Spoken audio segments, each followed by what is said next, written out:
So many people think that meetings, social media, responding to emails, and multitasking are some of the biggest time wasters in your business. But I actually found that that's not the case at all. There's actually one that trumps all of those things combined, which is why today we want to share the biggest time waster in our business, which is overthinking. It's actually not only a time waster, it's a double time waster, meaning it actually compounds the issue, gets us into not taking any action, and then beating ourselves up afterwards and not showing up the way that we truly want to. Now, there's a couple things that I did to actually help me understand how this was showing up in my life, but also some strategies that I could use to prevent it from controlling me into the future. So let's first start with, what even is overthinking? It's to put too much thinking or analyzing into something in a way that actually is more harmful than helpful. Now, let me pass it to Teresa to explain how this could actually show up for you in your business. The way this has personally shown up in my business is when I say I can't make a decision, or I'm trying to perfect something, or something already happened, and then I'm thinking about that thing over and over again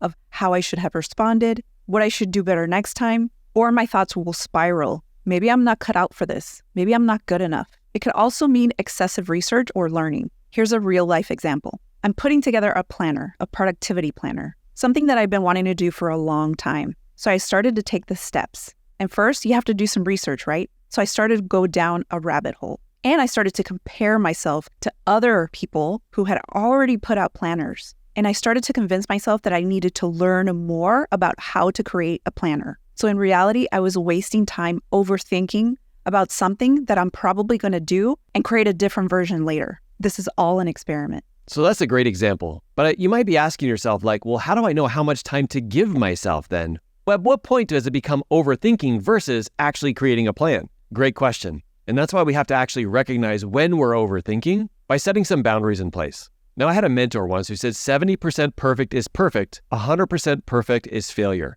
The truth is you're not going to actually know how to perfect it until you put it out into the world. And so how we have to do this is we have to put some boundaries and parameters in place. So whenever I'm going to tackle something new, I give myself a certain time frame. I'll think, you know what? I will give this a solid 3 days.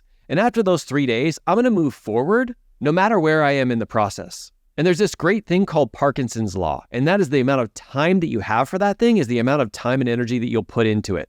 So if you give yourself a week, you'll take the whole week. But if you give yourself 2 days, you'll end up taking 2 days. It really helps because it gives your brain that laser focus of it has to be done by then, so that you'll eliminate all of the buffering or all of the overthinking because you couldn't possibly complete it if you allowed that to take over. Now, I know I said earlier on that this is actually a double time waster, but I'd like to ask Teresa to come back to explain some of the consequences of overthinking and how it actually doesn't waste time once, but it wastes time multiple times into the future. So what are the consequences of overthinking? So let's go back to the planner example. One part of the process is doing market research, and that was reaching out to potential clients so that they can actually try out a version of the planner before it actually goes to print. This way I can make changes, I can get ideas, and I can really put what is necessary in the planner. However, I put a lot of emphasis on this. I thought it was one of the most important steps I had to take. However, it didn't allow me to be creative.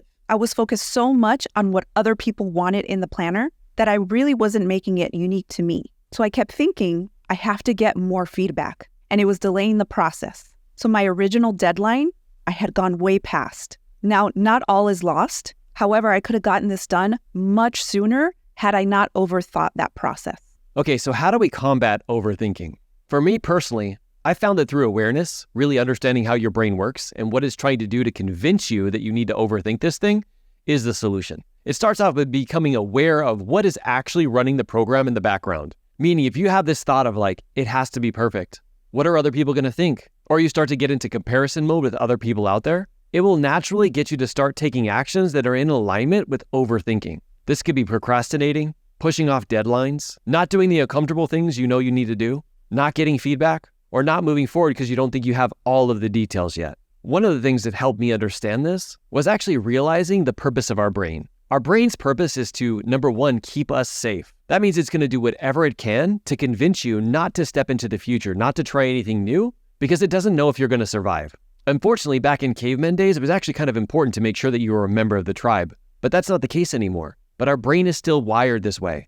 And so when it throws things your way, like, well, maybe this isn't good enough, maybe you need a little bit more time, what it's trying to do is get you to be safe. Now, what your brain does understand is it knows what flavor of self-sabotage or thoughts to throw up that can get you off track every single time. And so if you're an overthinker, it's going to plug into anything that has worked in the past to prevent you from taking forward action, which could be uncomfortable. So as a life and leadership coach, I know I can ask some powerful questions to get to the root of the person's problem, what is actually holding them back from taking that action. But maybe you're not a life coach. So I want to give you just a real powerful question to help you identify what's holding you back, and then another question to help you tap into your heart. So let's start off with the awareness piece. Why is my brain trying to convince me not to take action right now? Now, whatever it tells you, I kind of want you to take the bird's eye view to this. Like if somebody else was saying that same thing to you, then I want you to take whatever that answer is, and I want you to take the bird's eye view of it. Like if somebody else came up to you and you were giving them advice, what advice would you give them? It's so much easier to tap into our heart when we remove ourselves from the equation. Now, based off of that, I would follow up with a question related to why that is so important and meaningful to you, to take that action, to make that impact, and to do that next thing that your brain is trying to convince you not to. So now that I know that I'm overthinking,